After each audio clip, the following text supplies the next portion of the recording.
I'm going to say this and then I ain't going to say nothing else.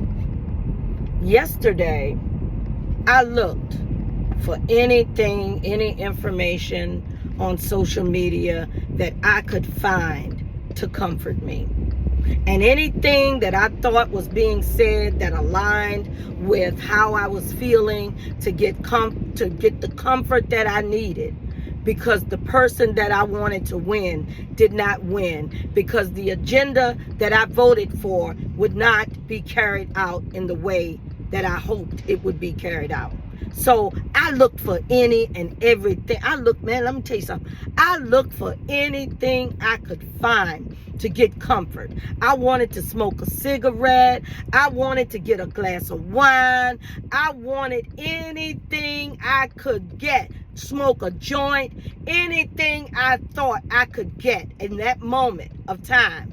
After I got the news, I wanted to be comforted. And I know many of you, millions of you felt the same way. And we keep on doing this, America. We keep on looking for comfort in everybody else. We always look for comfort in something else. We always look for something to satisfy how we're feeling in that moment. And we never take the time to realize what we have within. We never take the time to realize that, wait a minute, I got bamboozled. I got tricked.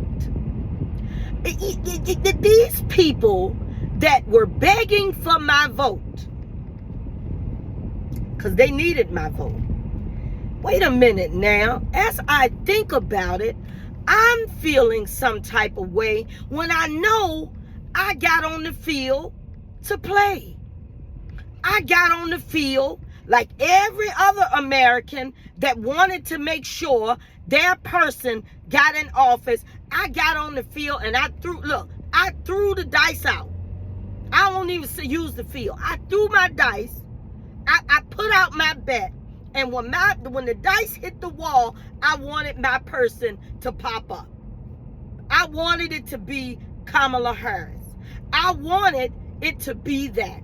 And then I realized, wait a minute. I voted for a person, but I really voted for a reason. And my reason for voting was democracy. My reason for voting was so that my children could have the freedom that I knew, and the freedom that I wanted, even a better freedom than I knew, and to make sure they did not experience the injustice that so many years ago that my great-great-grandmother and father experienced. I voted for that. I didn't vote for no woman. I didn't vote for no race. I didn't vote for no person. I voted for democracy. Now, I don't know what the other side voted for.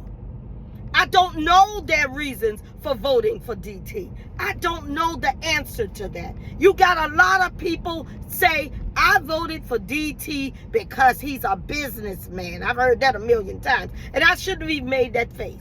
But I made that face because that's not the person I voted for. Okay, so no disrespect. However, a lot of people are saying I voted for DT because when he was president, I had money. When he was president, he's a businessman and blah, blah, blah, blah. Ain't nobody thinking about all the other stuff. And right now, this video is not for DT and it's not for Kamala. This video is for you, me, we, the people. We running rampant. We running, losing our minds, crying. Some people crying. Some people have left the country before DT ain't even in the office yet. He ain't even sat in the chair yet. He ain't even sat, listen, let me tell you something. He ain't even in there yet. He still got stuff, protocols, processes that have to be taken care of. He can't move that stuff right away. But y'all running on fear. You left your homes, sold all your stuff, and moved abroad. Having to learn new languages and new countries. Ain't nothing wrong with that. Ain't nothing wrong with that. You did what you felt like you had to do. I'm just saying, you know, it's like leaving out your seat.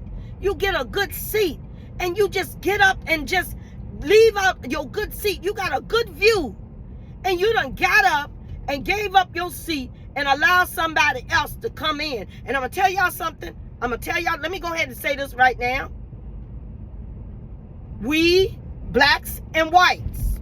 Now, I don't even mean to say this, make this dividing statement. I really don't. But I got to say it. Blacks and whites, okay, who should be sticking together and should have learned by now what the government tactics are, what governmental tactics are. And that is to pit us against each other. That is to use fear to pit us against each other. Black people they're trying to scare us out of our freedom. And they're trying to scare you to keep on making sure we are ensured our freedom, because they're making you think that, oh, if black people, if we don't take blacks back, then back in the day, then what is going to happen is we are going to become the minority, and what our forefathers did to them may be done to us. Not going to happen. That's number one, not going to happen. But those are the fear tactics that they use. But here's what I wanted to say. Here we are, so busy going against each other, that we are not even looking at the fact you got a lot of foreigners who got a nerve, by the way, got all the nerve in the world. Have y'all seen the numbers of Latinos that voted for DT?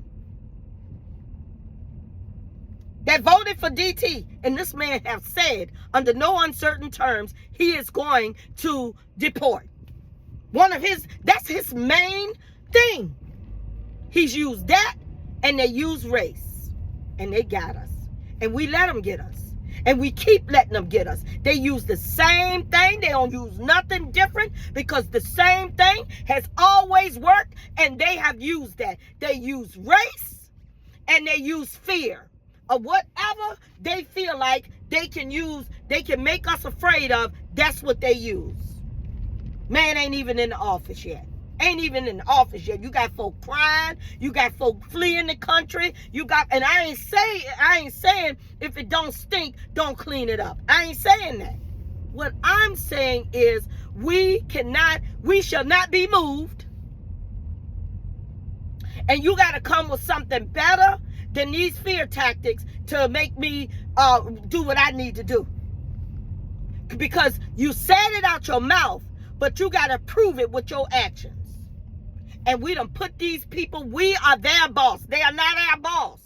We appointed them for leaders, to be leaders, but they needed us to do that. So why are we going against each other? Why are we continuing to fight against each other and do the na, my person won and yours didn't, like kids? And we got those cute little kids, all of the children of America, with their cute little eyes looking up at us grown folk, acting a fool.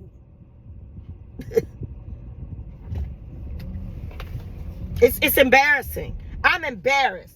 I'm embarrassed that other countries have got to see us at the state we are in now, fighting against one another and pitting ourselves against one another, blacks and whites, pitting ourselves against one another. Ain't you tired? Ain't you tired? Ain't you tired? Because I know daggone where I am. Ain't you tired? Huh? Like the lady said in The Help, when the girl kept causing all kinds of problems, she said, ain't you tired? Ain't you tired?